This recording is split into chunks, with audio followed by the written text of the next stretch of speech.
بارے دیگر درود پڑھے محمد والے محمد پہ۔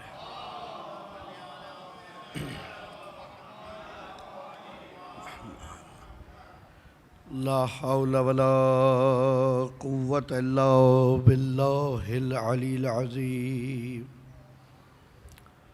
اعوذ باللہ من الشیطان اللعین الرجیم۔ بسم اللہ الرحمن الرحیم۔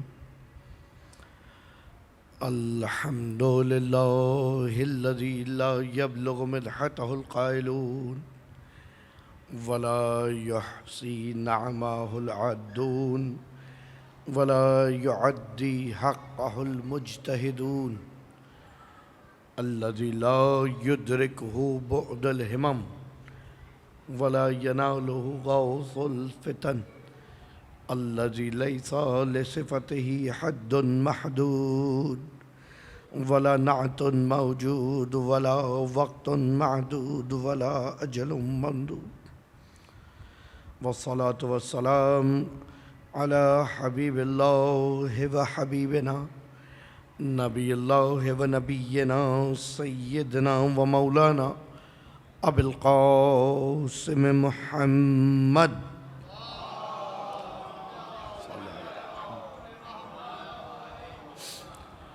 والصلاة والسلام على أهل بيته الطيبين الطاهرين المعصومين المظلومين المنتجبين المنتخبين المنيبين الهادين المهديين ولا سيما إمام زماننا بقية الله في الأرضين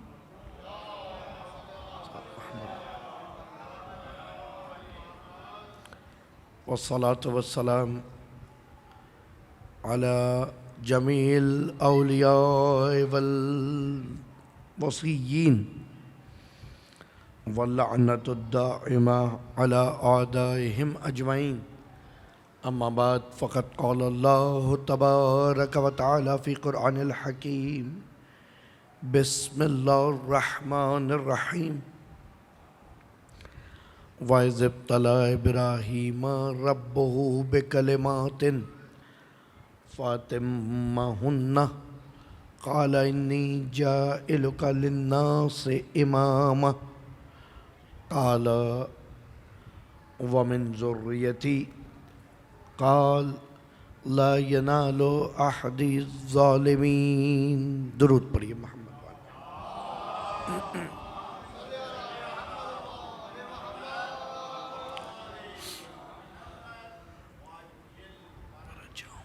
عزاداران مظلوم کربلا، امامت عہد الہی اور نظام امت کے تحت ہماری گفتگو کا آج 8واں سلسلہ ہے۔ ہم نے اب تک بیان کیا کہ عہد الہی جو سورہ مبارکہ بقرہ کی 124ویں آیت میں ذکر ہو رہا ہے وہ اس قدر معتبر ہے کہ وہ نبوت و رسالت سے بالاتر ہے، کیونکہ جناب ابراہیم کے پاس یہ دونوں درجات تھے اور اس کے بعد پھر امامت دی گئی۔ تیزی ایک ریویو بیان کر دوں۔ پھر اس کے بعد ہم نے بتایا یہ دوہرا عہد ہے، ایک عہد خدا اپنے نبی سے لے رہا ہے اس امامت کو دینے کے لیے، دوسرا عہد وہ امام اپنے پیروان سے لے رہا ہے ان کی ہدایت کے لیے۔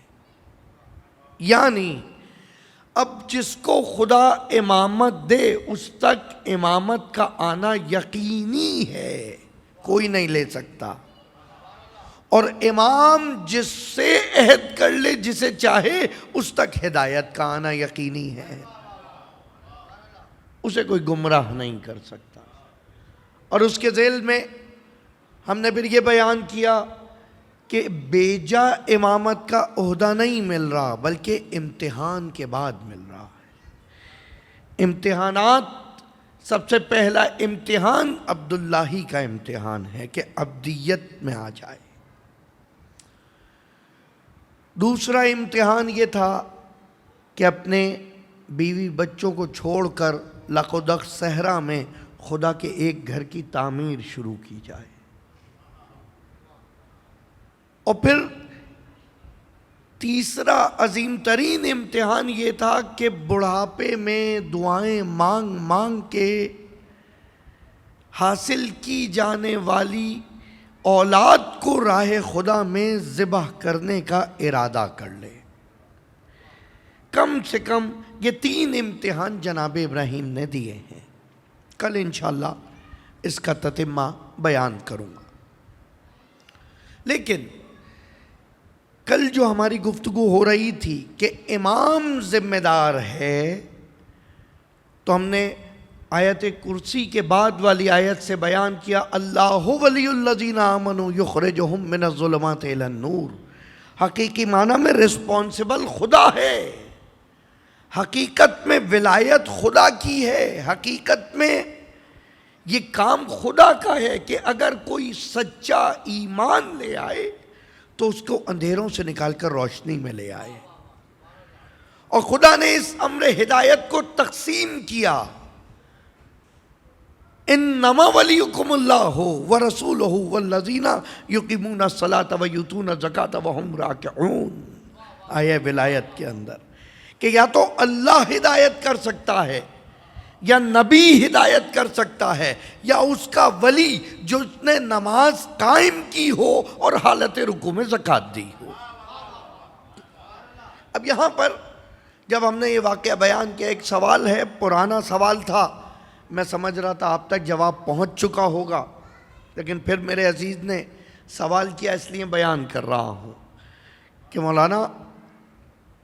مولا تو نماز پڑھ رہے تھے، نماز پڑھتے ہوئے فقیر نے آ کے دعا کی، طلب کیا، جو بھی تھا، اس حد تک اس کی بات سنی کہ اس کی طرف ہاتھ کا اشارہ کر دیا۔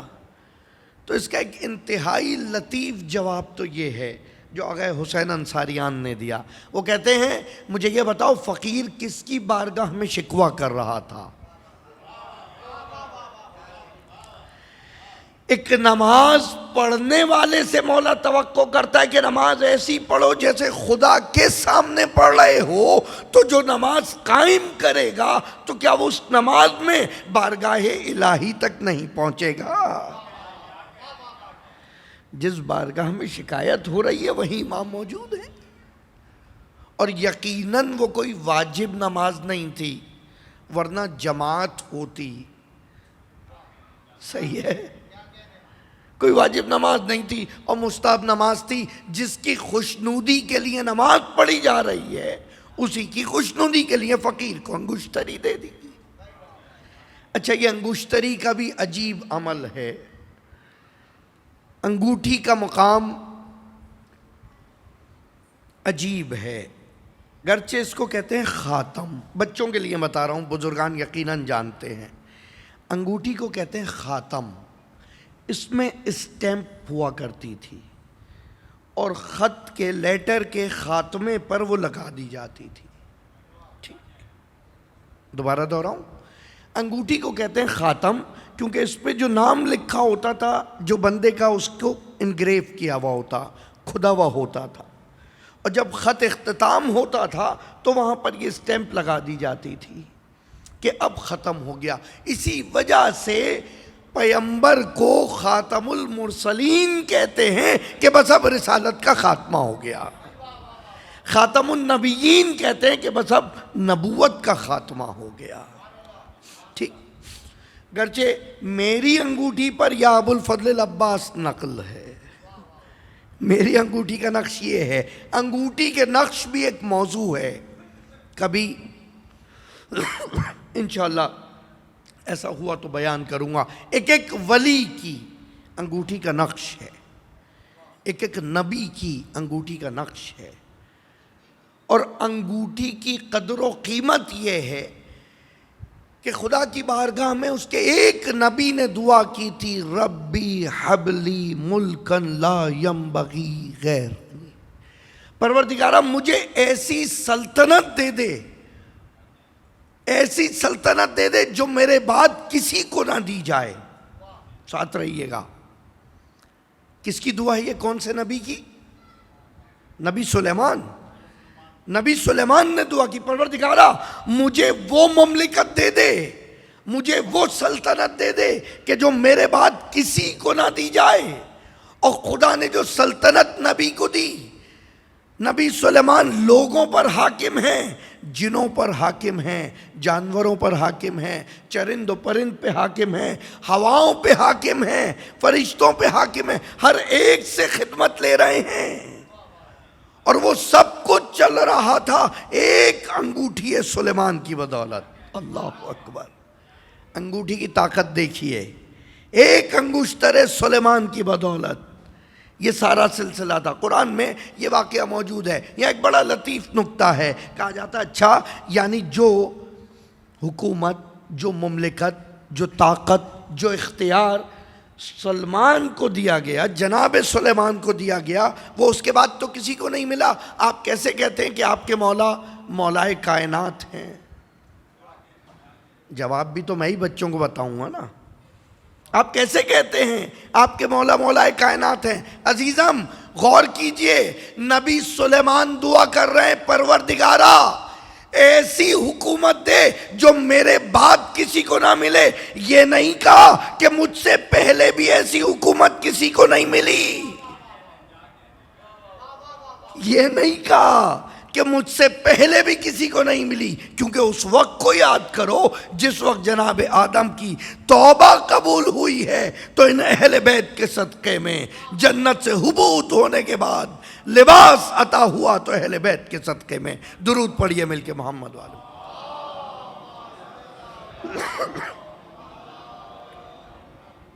احسن بھائی اب توجہ کیجئے گا، جناب ابو طالب وصی جناب عیسیٰ ہیں، گزشتہ نبیوں کے وصی ہوا کرتے تھے۔ ایمان ابو طالب پہ میں گفتگو نہیں سمجھتا، میں اس موضوع کو بلکہ یقین کیجئے توہین سمجھتا ہوں اس ذات شیخ البطحاء کی۔ یہ کوئی بات ہوئی؟ آپ نے کبھی اپنے والد کے ایمان پہ بحث کی ہے؟ کبھی آپ نے اپنے والد کے اسلام پہ بحث کی ہے کہ انہوں نے کلمہ کب پڑھا تھا؟ جب تم اپنے باپ دادا کے ایمان پر بحث نہیں کر سکتے تو تم کون ہو کہ جس کو پالا تو نبی بن گیا، دوسرے کو پالا تو علی بن گیا؟ تم نبی کے پرورش کرنے والے کے ایمان کی تلاش کر رہے ہو۔ جناب ابو طالب کا انگشتر کا نقش، انگوٹھی کا نقش ہے، رضیت باللہ ربا وبابن اخی محمد نبیا وبابنی علی لہ وصیا۔ میں راضی ہوں، رضی تو میں راضی ہوں اللہ سے کہ وہ رب ہے، میں راضی ہوں اپنے بھائی کے بیٹے محمد سے کہ وہ نبی ہے، اور میں راضی ہوں اپنے بیٹے کی وصایت سے کہ وہ نبی ہے، کہ وہ نبی محمد کا وصی ہے۔ حضور یہ رضیت باللہ اسلام دینہ کی آیت غدیر کے بعد نازل ہوئی ہے، اعلان ولایت علی کے بعد رضیت باللہ ہے۔ ابو طالب ہجرت سے پہلے یہ بتا کر جا رہے ہیں کہ میں توحید کا بھی اقرار کرتا ہوں، نبوت کا بھی اقرار کرتا ہوں، اور ولایت علی ابن ابی طالب کا بھی اقرار کر رہا ہوں۔ اور انگوٹھی تو ہر وقت پہنی جانے والی چیز ہے، اور کوئی ایسا معاشرہ تھوڑی ہے کہ پتہ ہی نہیں چل رہا ایک دوسرے کو کہ انگشتر کا نقش کیا ہے۔ حضرت یہ ہے احسن بھائی دیوان ابو طالب، نقش بھائی کہاں گئے؟ دیوان ابو طالب خصوصی پیغام شعراء اہل بیت کے لیے، یہ ہے دیوان ابو طالب۔ مرحوم مولانا سید تلمیذ حسن رضوی صاحب نے ترجمہ و تشریح کی ہے۔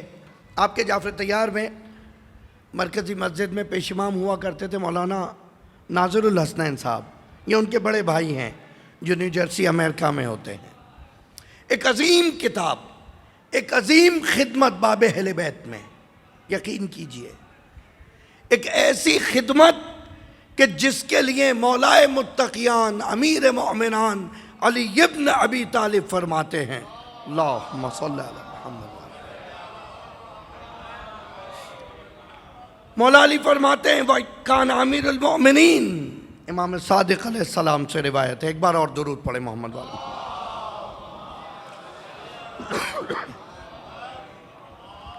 وَيُعْجِبُهُ أَن يُرَاوِي شَعْرَ أَبِي طَالِبٍ وَإِن يُدَوِّنُوا وَقَالَ تَعَلَّمُوا وَعَلِّمُوا شَعْرَ أَبِي طَالِبٍ۔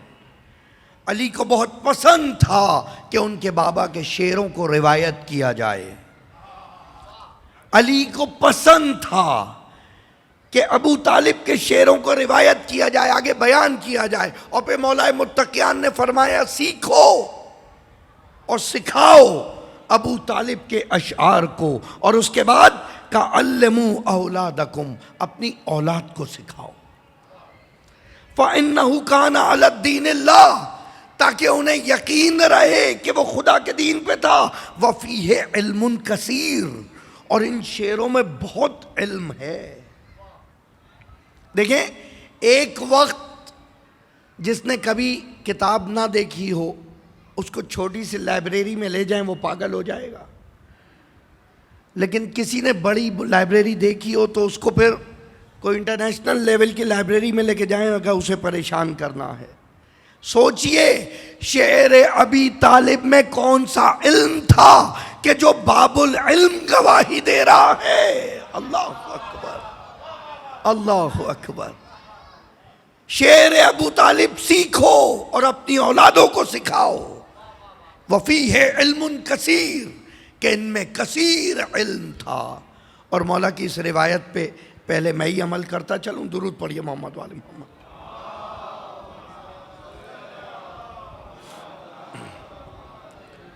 وَأَنْتَ الَّذِي فَرَضَ الْآلَاءَ وِلَاهُ وَنَطَقَتْ حَقًّا بِالْجَوَابِ صَائِبًا، اور اے پروردگار تو وہ ہے کہ جس نے ولائے علی کو ضروری قرار دے دیا۔ اللہ اکبر۔ لوگ توحید کی بات کر رہے ہیں، نبوت کی بات کر رہے ہیں، یہ ولایت و وصایت علی کی گواہی ہے۔ اور جب وصایت علی کی گواہی ہے تو گویا نبوت بھی اس کے ایمان میں شامل ہے، توحید بھی اس کے ایمان میں شامل ہے۔ یہ چیزیں وہ ہیں کہ جو آپ تک بڑی محنتوں سے پہنچی ہیں۔ ہمارے استاد مرحوم جعفر مرتضی عاملی کہا کرتے تھے دیوان ابو طالب میں کوئی شق عقائد نہیں ہے جو بیان نہ ہوئی ہو۔ صرف مشکل یہ کہ شعر کی زبان میں ہے، تشریح طلب ہے، تشریح کرنے کی ضرورت ہے، ہر انسان نہیں سمجھ سکتا۔ اور ظاہر سی بات ہے خطیب نہج البلاغہ کا باپ ہے، خطیب نہج البلاغہ کا باپ ہے، اور علم نہ ہونے میں تو کوئی شک کی گنجائش ہی نہیں۔ علی کے باپ کے کلام میں علم نہ ہوگا تو کس کے کلام میں علم ہوگا؟ وَفِيهِ عِلْمٌ كَثِيرٌ، اس میں بے تحاشا علم ہے، اور یہ بے تحاشا علم بھی آپ تک اسی در سے پہنچا ہے۔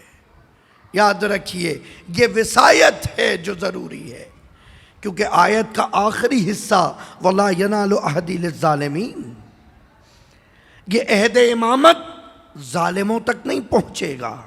وَإِنَّ الشِّرْكَ لَظُلْمٌ عَظِيمٌ، اور بت پرستی سب سے بڑا ظلم ہے۔ پیغمبر نے خود فرمایا وَمَا كُنْتُ أَبِي وَجَدِّي، میرے بابا اور میرے جد و اجداد حتی ہاشم و عبد مناف، کبھی بھی انہوں نے کسی صنم کی، کسی بت کی عبادت نہیں کی، قط تو ہرگز عبادت نہیں کی۔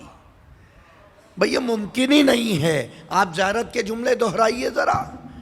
میں نے چوتھی مجلس میں کہا تھا زیارات کے جملات پہ غور کریں، یہ آپ کے لیے معرفت کے دروازے کھولتے ہیں۔ کیا زیارت کل آپ پڑھ رہے تھے یا کیا زیارت کل آپ پڑھیں گے؟ آج شب جمعہ ہے، جب آپ زیارت تلاوت کرتے ہیں مولا کی، السلام علیکہ انی اشہد انکا کنتا فی الاسلاب الشامخہ، میں گواہی دیتا ہوں یا امام کہ آپ نورانی اسلاب کے اندر سے تھے، آپ کا سلسلہ اجداد مقدس تھا، والارحام المطہرہ، اور آپ پاکیزہ رحموں تک منتقل ہوئے ہیں، وَلَمْ تُنَجِّسْكَ الْجَاهِلِيَّةُ بِأَنْجَاسِهَا، اور جاہلیت نے آپ کو اپنی نجاستوں سے مس نہیں کیا۔ یہ حکم کل کے لیے بھی تھا اور آج کے لیے بھی۔ نہ تو کل کوئی جاہل اہل بیت کے قریب تھا، نہ آج کوئی جاہل ذکر اہل بیت کے قریب ہے۔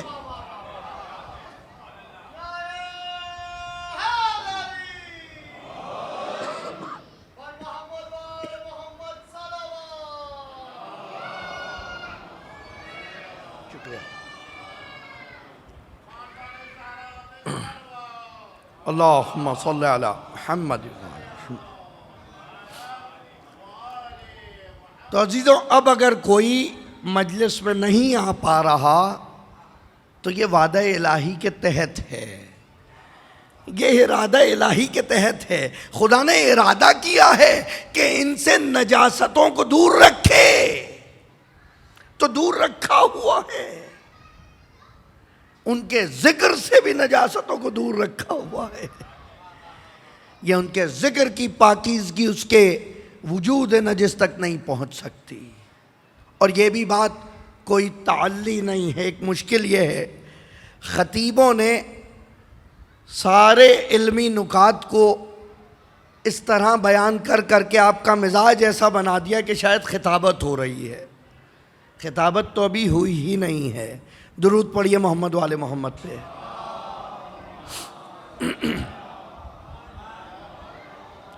تھوڑی دیر ساتھ رہیے گا۔ ایک اور فقہی مسئلہ بھی ہے بچوں کے لیے، نوجوانوں کے لیے۔ ابھی آپ سب یہاں اپنے لیے، اپنے بچوں کے لیے لباس خرید رہے ہیں، ٹی شرٹس خرید رہے ہیں جن پر اہل بیت کا نام لکھا ہے، ٹھیک ہے؟ انگوٹھیاں پہن رہے ہیں، ہتھ کڑیاں پہن رہے ہیں جن پر اہل بیت کا نام لکھا ہے، لاکٹس پہن رہے ہیں، غور سے سنیے گا، لاکٹ پہن رہے ہیں، نیکلیسز پہن رہے ہیں جن پر محمد آل محمد کا نام لکھا ہے، پٹکوں پہ جا کر ان کو چھو کر زیارت فرما رہے ہیں جن پر اہل بیت کا نام لکھا ہے۔ دیکھیے، کسی بھی وجود کے، کسی بھی ایگزسٹنس کے 4 فارم ہوتے ہیں۔ بات مشکل تو نہیں ہو رہی؟ ایک درود پڑھیے، شاید آسان ہو جائے۔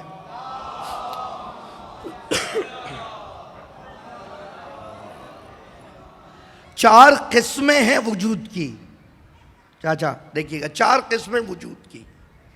ایک وجود، وہ یقینی وجود جو یہاں باہر موجود ہے، وجود اصلی جو باہر ہے، یہ ریحان بھائی۔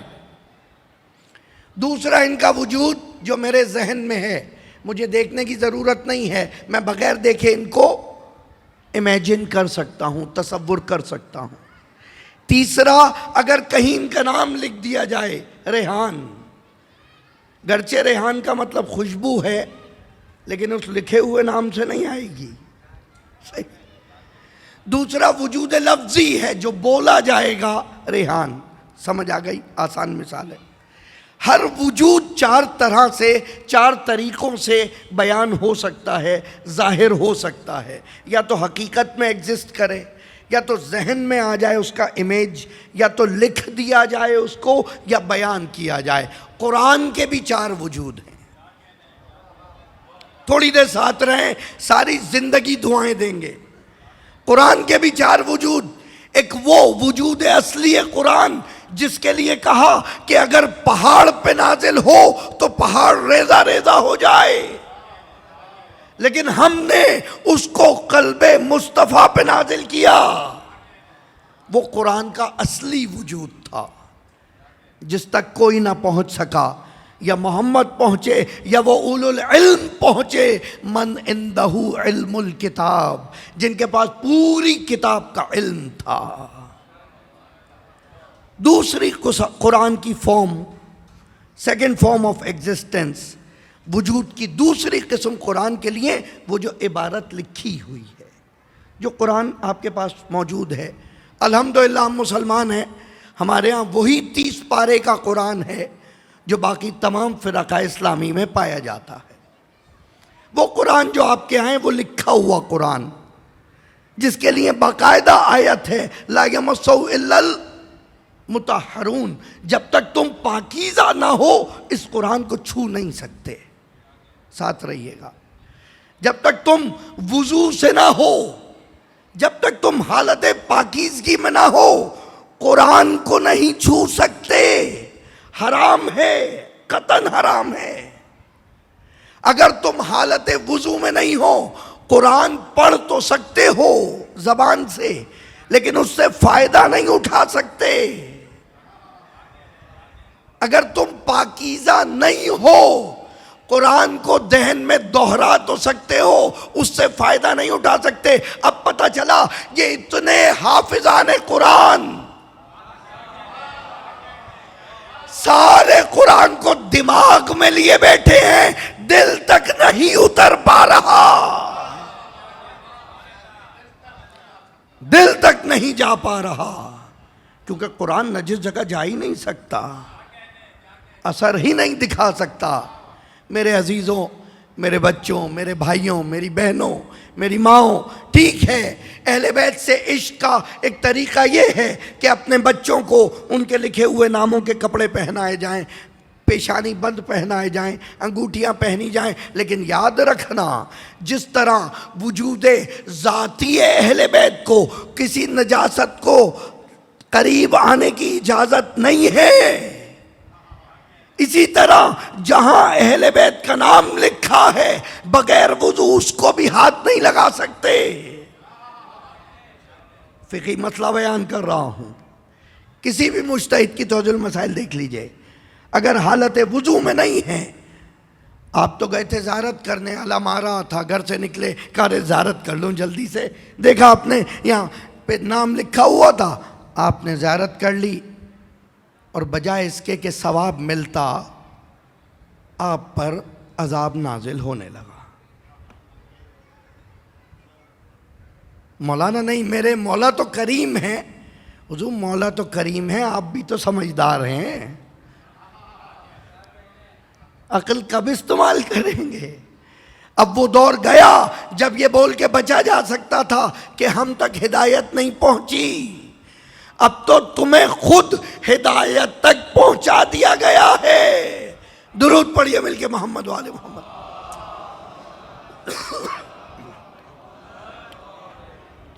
اب میں اکیڈمک ٹرم بتا دوں، وجود ذہنی، وجود حقیقی، وجود کتبی، وجود لفظی۔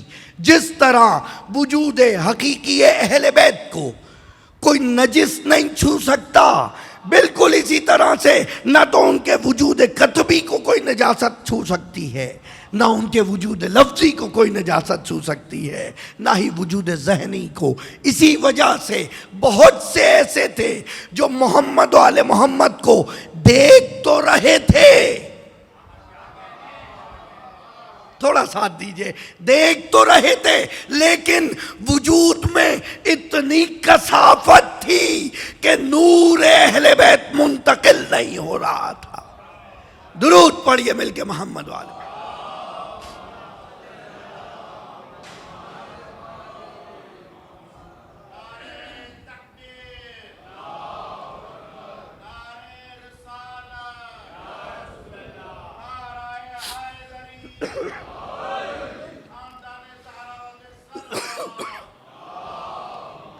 صلی علی محمد۔ تو سمجھ آئے، یہ طہارت اس حد تک. تو اب اگر وہ شرٹیں لیتے ہیں تو خیال کیجئے گا وضو کی حالت میں چھوا جائے انہیں. صحیح. اب ہر پٹکے پہ تو یہ یہاں کی مینجمنٹ کی طرح تھیلیاں نہیں چڑھائی جاتی نا حفاظت کے لیے. درود پڑھیے ایک بار اور محمد والے محمد. اس کو پھر سیف رکھنے کا طریقہ یہی ہے کہ اگر اس حرام سے بچنا چاہ رہے ہیں اسے کوٹنگ کرا لیجئے. اسکرین پہ یوز کرنے میں مسئلہ نہیں ہے، لکھا ہوا ہو، یہ حروف کا اثر ہے. اب بات لفظوں تک آ گئی تو یہ بھی سن لیجئے. لفظوں میں بڑا اثر ہے. ہر حرف کا ایک عدد ہے. آپ کو تو پتہ ہے علم جفر مولا سے ثابت ہے. میں ان دھوکے بازوں کی بات نہیں کر رہا جو علم جفر کے نام پہ آپ سے پیسے لے لے کے خدا جانے کیا بیچ رہے ہیں. ٹھیک ہے، علم بیچا اور خریدا نہیں جاتا، یہ یاد رکھیے گا. صحیح. علم سیکھا اور سکھایا جاتا ہے. صحیح. یہ جو ہر لفظ کے عدد ہیں، ابجد، حوض، ہتی، کلمن، صافت، قرشت، سزق، ززق، الف کا 1 ہے اور غین کا 1000 ہے. ٹھیک. یہ جو عدد ہیں ان اعداد کے حوالے سے ہر حرف کے اندر ایک طاقت ہے. ہر حرف میں ایک طاقت ہے اور وہ اسی طرح عمل کرتی ہے. اسی علم لغات میں ایک اور علم ہے، خاص اہل ادب سے توجہ چاہتا ہوں. ایک اور علم ہے جس کو کہا جاتا ہے علم اشتقاق. علم اشتقاق کیا ہے؟ لنگوسٹک سائنسز میں باقاعدہ ریسرچ ہے اس ٹاپک پہ. زبان و لغات کے ڈاکٹریٹ اس کے اوپر ہیں. دیکھیں، عین لام میم، علم میں 3 ہی لفظ ہیں نا، عین، لام اور میم. یہ تو یاد رہیں گے میرے بچوں کو. عین، لام اور میم، ان 3 حروف کا کمال یہ ہے، یہ حروف عین، لام اور میم کسی بھی پوزیشن میں جب ساتھ آئیں گے تو ان کا مطلب واضح کرنا ہوگا، کلیئر کرنا ہوگا، اعلان کرنا ہوگا. اب چاہے عین پہلے ہو، پھر لام ہو، پھر میم ہو، علم ہو. اب چاہے عین کے بعد میم آ جائے اور لام آخر میں آ جائے، عمل ہو. ٹھیک. اب چاہے زیر زبر بدل جائیں، ساتھ رہیے گا، میں گفتگو سمیٹ چکا ہوں. زیر زبر میں اختلاف ہو. علم میں عین پہ زیر تھا، اب عین پر زبر لگا دیجئے، لام پر بھی زبر لگا دیجئے تو کیا ہو جائے گا؟ علم. بس یہیں تک مجھے آنا تھا. علم اس کو کہتے ہیں جو نون ہو، پہچانا ہوا ہو، جانا ہوا ہو، مانا ہوا ہو، جسے اردو گرامر میں معرفہ کہتے ہیں. ٹھیک. اس کو عربی میں علم کہتے ہیں. علم بذات خود علم اشتقاق کی روح سے اتنا ہی یقین آور ہے، اتنا ہی معتبر ہے جتنا علم. اور یہ علم جو لوگوں کے لیے بھروسہ ہے، وہ جن ہاتھوں میں آ جائے، اس علم کے اٹھانے والے کو علمدار کہتے ہیں. کمال ہے. میں نے ایک مثال دی تھی گزشتہ دنوں. چلیں آج شب جمعہ ہے، در علی پہ بیٹھے ہیں، یہ بھی بتا دیتا ہوں. آج کی شب ایک دعا پڑھی جاتی ہے، دعائے عجیب نہیں پڑھی جاتی یہاں پر، دعائے کمیل. الحمدللہ دعائے کمیل پڑھی جاتی ہے. دعائے کمیل دعائے خضر کے نام سے مشہور تھی. ٹھیک. مولا متقیان مسجد میں بیٹھے تھے اور مسجد بھری ہوئی، لیکن اکثر صحابی جیسے آج آپ تھک گئے وہ بھی تھکے ہوئے تھے، مجبور، سارا دن مصروف رہے تھے عبادتوں میں. مولا نے کہا کہ نیمہ شعبان کو دعائے خضر پڑھنا بہت ثواب کا حامل ہے، اور اگر ہو سکے تو ہر شب جمعہ پڑھی جائے، اور جس نے یہ دعا پڑھی گویا اس نے اپنے آپ سے بلاؤں کو دور کیا، اس نے خود کو دشمنوں سے بچایا، اس نے اپنے رزق کو خدا کے لیے یقینی کر لیا۔ مولا نے دیکھا طلب ہی نہیں ہے، جیسے میں بہت ساری چیزیں چھوڑ چکا ہوں، مولا نے چھوڑا اور گھر چلے گئے۔ پیچھے پیچھے کمیل آ گئے، گیٹ کھٹکھٹایا، ہاں کمیل کیا ہوا؟ کمیل کیا ہوا؟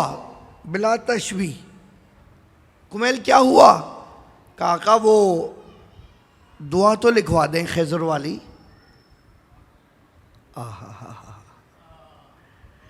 دیکھیں اگر آپ کو یہ شعر لکھ دے، ایک شعر ہو جائے آپ کا، ایک مطلع، ایک اچھی تضمین لگا دی جائے، تو آپ تلاش کر رہے ہیں کوئی ملے تو سناؤں اسے۔ آرٹسٹ کو ایک پینٹنگ بنا لے، ڈھونڈ رہا ہے کوئی مل جائے جس کو دکھاؤں تو اس سے داد لوں۔ علی کے سینے میں اتنا علم ہے، علی تو تلاش کر رہے ہیں کوئی ملے تو بتاؤں۔ کمیل دروازے تک آ گئے کہ یا علی بتائیے کیا ہے؟ جیسے ہی طلب دیکھی کہ کمیل بیٹھ جاؤ، کمیل لکھو میں لکھواتا ہوں۔ اور یہاں پر مولا نے یہ پوری دعائے کمیل لکھوانا شروع کی۔ اللہ اکبر، اللہم اغفر لی، اللہم اغفر لی، اللہم اغفر لی، پوری دعا لکھواتے چلے گئے۔ کمیل اٹھ کر گئے۔ آج اس دعا کو آپ کس نام سے جانتے ہیں؟ دعائے کمیل۔ خدا جانے علی نے کس خلوص سے لکھوائی، کمیل نے کس خلوص سے لکھی۔ اللہ اکبر۔ لیکن آج کسی کو نہیں پتا کہ یہ دعا خضر کی ہے، سب یہی جانتے ہیں کہ کمیل کی ہے۔ علی کی بارگاہ کا کمال یہی ہے، جو یہاں آ جائے وہ خود علم ہو جاتا ہے، وہ خود اپنی شناخت بنا لیتا ہے۔ آپ پوچھ لیجئے گا کسی سے جا کے بھائی دعائے خضر پڑھتے ہو، کہے گا نہیں مجھے تو نہیں پتا۔ ہر جمعرات ظلمت نفسی کہتا ہوگا وہ، لیکن اسے کیا پتا دعائے کمیل خضر۔ تو کمال یہ ہے عزیزوں، ایسا ہی علم جناب حمزہ کے ہاتھ رہا، جناب علی کے ہاتھ رہا، پیغمبر کے ہاتھ رہا، لیکن جب علم اپنی معراج کو پہنچا تو عباس کے ہاتھوں میں تھا۔ بس اس کے بعد سے اب یہ علم ابو الفضل العباس کا مشہور ہے۔ اور یہ جو ہم باقی اماموں کے نام اس پر لکھ دیتے ہیں، یہ بھی رجعان ہیں کہ بہرحال عباس اس در اہل بیت کا ہی تو غلام ہے، وہ خوشی ہوگا ان ناموں کے لکھنے سے، ورنہ علم اب عباس کا ہے۔ بس عزیزوں، علم اور عباس کا رشتہ اتنا مضبوط ہو چکا تھا، اتنا مضبوط ہو چکا تھا۔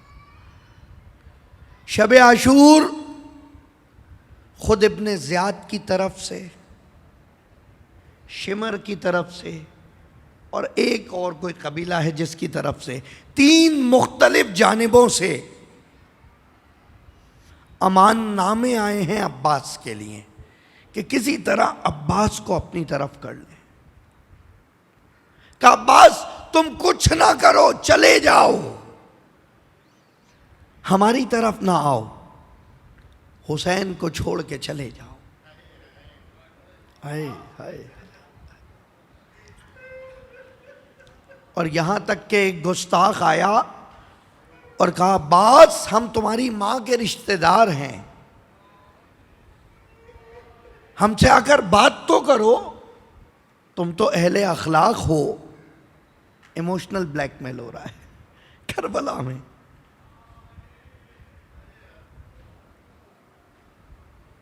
یہاں پر امام حسین نے کہا عباس جاؤ، اس نے رشتے کا واسطہ دیا ہے، ہمارے ہاں رشتوں کی بڑی پاسداری ہے۔ عباس کو بھیجا، کہا جاؤ بات سنو کیا کہہ رہا ہے۔ اللہ اکبر۔ میں نے آج ظہر کی ایک مجلس میں حسن بھائی کہا تھا کہ ایک عباس کی اطاعت بہت مشہور ہے اور ایک محبت بہت مشہور۔ محبت حسین کی وجہ سے حسین کو چھوڑ نہیں سکتا، اطاعت مولا کی وجہ سے سننے جانا پڑ رہا ہے۔ اللہ اکبر۔ یہ ہے عباس کی شجاعت، یہ ہے عباس کا کمال۔ گیا سنا، کہا لعنت ہو تجھ پر، تیرے امیر پر اور تیرے امان نامے پر، اور واپس آ گئے۔ حسین نے سینے سے لگایا، کہا عباس کیا کہہ رہے تھے؟ کہا آقا آپ کو چھوڑنے کا کہہ رہے تھے۔ بھلا میں آپ کے بعد زندہ رہ کے کیا کروں گا؟ جس ماں نے لوریوں میں عباس کو فداکاری سکھائی ہو، حسین سے وفاداری سکھائی ہو، اس عباس کو کہہ رہے ہیں کہ حسین کو چھوڑ دے۔ ام البنین جب پہلی مرتبہ علی کی چوکھٹ پر آئی ہیں، سب سے پہلے چوکھٹ کو چوما، بچوں کو بلایا کہ شہزادیوں میں تمہاری کنیز ہوں، جناب حسنین میں تمہاری کنیز ہوں، مجھے اپنی ماں نہ سمجھنا۔ بچپن سے اپنے بچوں کو یہی سکھایا کہ یہ آقا زادے ہیں، یہ زہرا کی اولاد ہے، ان کا احترام کرنا۔ اور یہی تو وجہ ہے کہ عباس سپہ سالار لشکر ہے، لیکن جب زینب کو سوار کرنا ہو تو زانو خم کر کے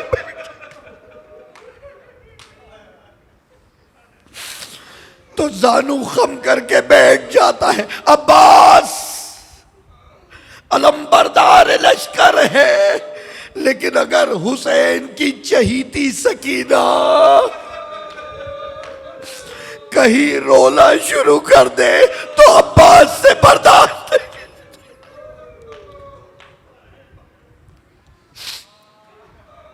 اجرکم اللہ، مہلت دیجئے، تحمل سے مصائب پڑھوں میں آج، مولا ہمت دے۔ شب عاشور ڈھل گئی اور اب دن چڑھا، اصحاب کے بعد بنی ہاشم کی باری آئی۔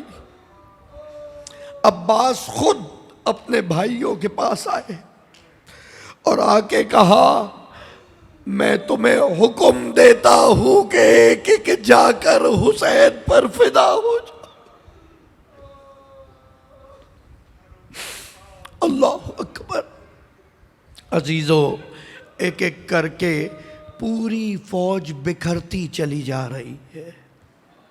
شب عاشور کی تاریکی میں بڑی مشکل سے عباس نے اس فوج کو جمع کیا تھا، جس میں کوئی بچہ 8 سال کا تھا، کوئی 10 سال کا تھا، کوئی 13 سال کا قاسم، کوئی 14 سال کا محمد، کوئی 70 سال کا مسلم، کوئی 60 سال کا زہیر، کوئی 80 سال کا مصعب۔ عجیب فوج تھی عباس کے پاس، جہاں سن و رنگ و نسل میں بہت اختلاف تھا، لیکن ایک چیز میں اتفاق تھا، اور وہ یہ کہ سب کو حسین پہ مرنا تھا، سب کو حسین سے عشق تھا۔ اور اب جب دیکھتے ہی دیکھتے ایک ایک کر کے لشکر والے جاتے رہے، بنی ہاشم کا آخری لاشا آیا ہے، اب عباس سے برداشت نہیں ہوا، ایک مرتبہ علم لیے حسین کی خدمت میں آ گئے، آقا اب اجازت دے دیجئے، آقا اب اجازت دے دیجئے۔ کہا نہیں عباس، میں تمہیں کیسے اجازت دے دوں بھائی، تم میری فوج کے سپاہ سالار ہو، تم میرے علم بردار ہو، تمہیں پتا ہے کہ جب تک یہ علم قائم ہے فوج اشقیاء کی ہمت نہیں ہے۔ امام سجاد روایت کرتے ہیں، اللہ اکبر، روایت سنیے امام سجاد کی زبانی، امام کہتے ہیں کہ جب تک علم قائم تھا کسی شقی میں ہمت نہ تھی کہ خیموں کے قریب آ سکے، جب تک علم بلند تھا فوج اشقیاء کے حوصلے پست تھے۔ فرمایا کہ فی یوم الجنہ یقبت کل الشہداء، جنت کے دن تمام شہداء، عام استعمال کیا مولا نے، کہ قیامت کے دن تمام شہداء رشک کریں گے، غبطہ کریں گے ہمارے چچا عباس کے مقام کو دیکھ کر۔ ایسا مقام میرے چچا کو ملے گا کہ سب اس پر رشک کریں گے۔ عزیزو کیوں نہ ملے مقام کہ عباس ایک ہی وقت میں شہید بھی ہے، غازی بھی ہے، سقا بھی ہے، علم بردار بھی۔ اجرکم اللہ، اجرکم اللہ۔ عباس خیمے پہ آئے ہیں اور ایک مرتبہ سکینہ کو بلایا ہے کہ بیٹا سکینہ مشکیزہ لا دیجئے۔ اب آقا کی خدمت میں آئے ہیں، مجھ سے علتش کی صدائیں نہیں سنی جاتی، ادھر سکینہ مشکیزہ لیے آ رہی ہے، بچی کے ہاتھوں سے مشک لی ہے، سوکھا مشکیزہ ہے، 3 دن سے خیموں میں پانی نہیں آیا ہے، یہ حسین کے بچے علتش علتش کی صدائیں لگا رہے۔ ارے ساقیے کوثر کی نسل کے بچے ہیں جو ایک ایک قطرے آپ کو ترس رہے ہیں۔ بس جیسے ہی سکینہ مشکیزہ لائی ہے، حسین نے ایک جملہ کہا ہے، عباس مگر زینب سے تو اجازت لے لو۔ اجرکم اللہ، مگر زینب سے تو اجازت لے لو۔ اور اس موقع پر جب عباس در خیمہ پہ آئے ہیں اور کہا اماں فضہ ذرا شہزادی کو بلا دیجئے، علی کی بیٹی جو بڑی بہادری سے کربلا سے کوفہ و شام گئی تھی، ہمت کر رہی ہے لیکن اٹھ نہیں پا رہی، اللہ ہمت نہیں کر پا رہی کہ در خیمہ تک آ جائے، کیونکہ معلوم ہے اب تک جو یہاں آیا ہے اجازت لے کے گیا ہے، لوٹ کے نہیں آیا۔ اجرکم اللہ۔ کہا شہزادی مجھے اجازت دیجئے، بابا نے وصیت کی تھی، بابا نے وصیت کی تھی کہ بیٹا عباس جب روز عاشور شدت پیاس سے ہمارے بچے تڑپنے لگے تو تم سقائے حسین ہو، تم سقائے حرم ہو، جا کے پانی کی سبیل کرنا۔ پانی کی اجازت ملی ہے، بی بی جانے دیجئے۔ زینب نے یہ سنا کہ بھیا عباس ایک وصیت بابا نے ہم سے بھی کی تھی، اور یہ کہتے ہوئے اپنے بازوؤں کو دیکھا ہوگا، آخری وقت میں بابا نے ہمیں سینے سے لگا کے بازوؤں کو چوب کے کہا تھا زینب تیرے ان بازوؤں میں رسن بنے گی۔ میں سوچا کرتی تھی جس کا عباس جیسا اجرکم اللہ، مولا کوئی غم نہ دے سوائے غم حسین کے۔ عزیزوں عباس کے مصائب ہیں، ان مصائب نے حسین کی کمر توڑ دی، اتنا آسان نہیں۔ اجازت ملی ہے، عباس چلے ہیں، حسین خیمے کے باہر بیٹھ گئے، جاتا ہوا علم دیکھ رہے ہیں۔ بس مختصر کر رہا ہوں، ترائی پہ فوجی پہرا توڑتا ہوا علی کا شعر بڑھتا جا رہا ہے، کہتا جا رہا ہے، خدا کی قسم جس خدا کو تم مانتے ہو، اور قرآن کی قسم جس قرآن کو تم پڑھتے ہو، یہ حسین وہ ہے کہ جس کی وجہ سے حرمت قرآن ہے، حرمت اسلام ہے۔ میں اس کے حق سے دفاع کرنے آیا ہوں، میں اس کے حق سے دفاع کرنے آیا ہوں۔ ارے پہچانو، میں عباس ابن علی ہوں، میں پانی لے جانا چاہتا ہوں، بچے خیموں میں پیاسے۔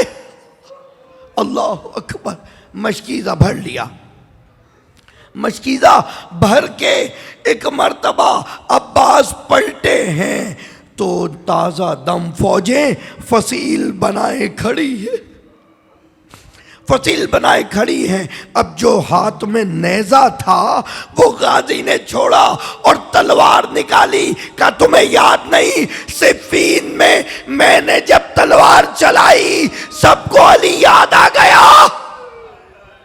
اللہ اکبر، اب تلوار لے کے بڑھتے جا رہے ہیں، بڑھتے جا رہے ہیں۔ علم و مشکیزہ بائیں ہاتھ میں ایک ہاتھ سے تلوار چلا رہا ہے، یہاں تک کہ جھاڑیوں کے پیچھے سے ابن طفیل نے آگے بڑھ کر دائیں ہاتھ کو قلم کر دیا۔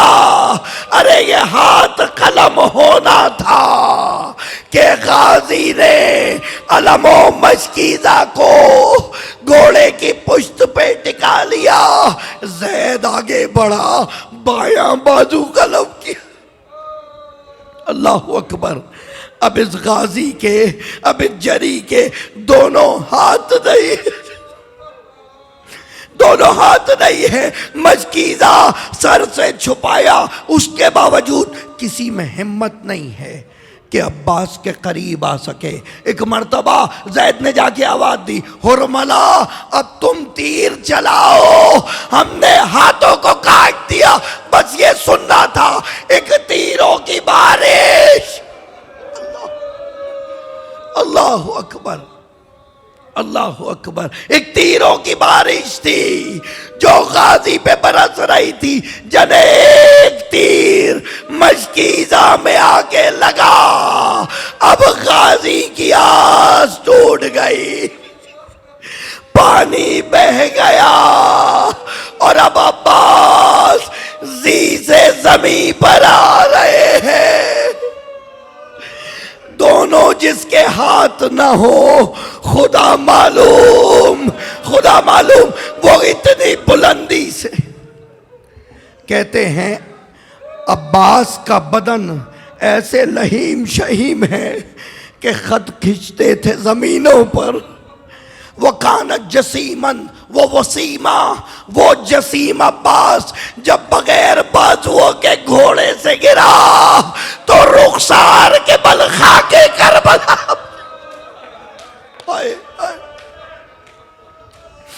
اجرکم اللہ۔ اور بس ایک آواز دی، السلام علیکہ یا ابا عبداللہ۔ علم سرنگو ہوتا دیکھا، حسین نے کمر کو تھام لیا، الان وانکسر ظہری۔ ارے عباس تم نے ہماری کمر جھکی کمر کے ساتھ بوڑھا بھائی جوان بھائی کی لاش پہ پہنچا، بے تابی سے سر کو زانو پہ رکھا، رخساروں پہ بوسے دینا شروع کیے۔ عباس ارے تمہارے بعد ابھی زندگی میں کیا رکھا ہے؟ اللہ اکبر۔ عباس سے گفتگو ہو رہی ہے، غلامی کا درس لیجئے، حسین کے غلام کیسے ہوتے ہیں۔ عباس کہہ رہے ہیں آقا ایک آنکھ میں تیر ہے، ایک آنکھ میں خون ہے، صرف اگر آنکھ صاف کر دے آپ کی زیارت کرنا چاہتا ہوں۔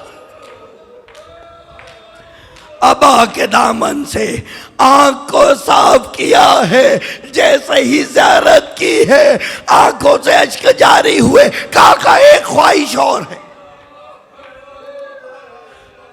آقا ایک خواہش اور ہے۔ حسین آج کسی کی خواہش پوری نہیں کر پا رہے۔ عباس نے پانی مانگا، علی اکبر نے پانی مانگا تھا، سکینہ نے پانی مانگا تھا، کہا بولو عباس، بولو بھیا کیا خواہش ہے؟ کہا آقا میرے لاشے کو خیمے میں نہ لے کے جا۔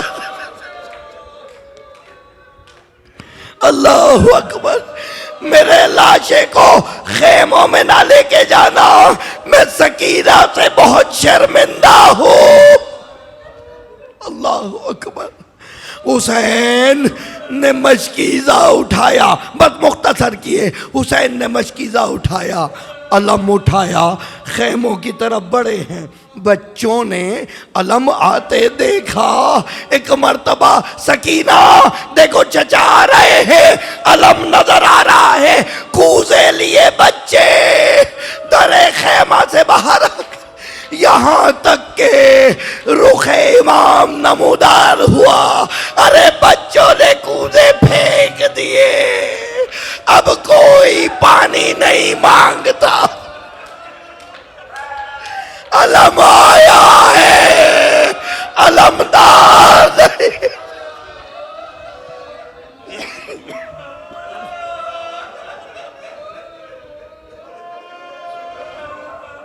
اللہ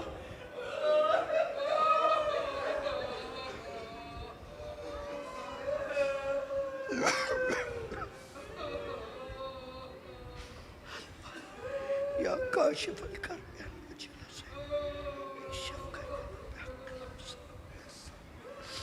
ماتم حسین۔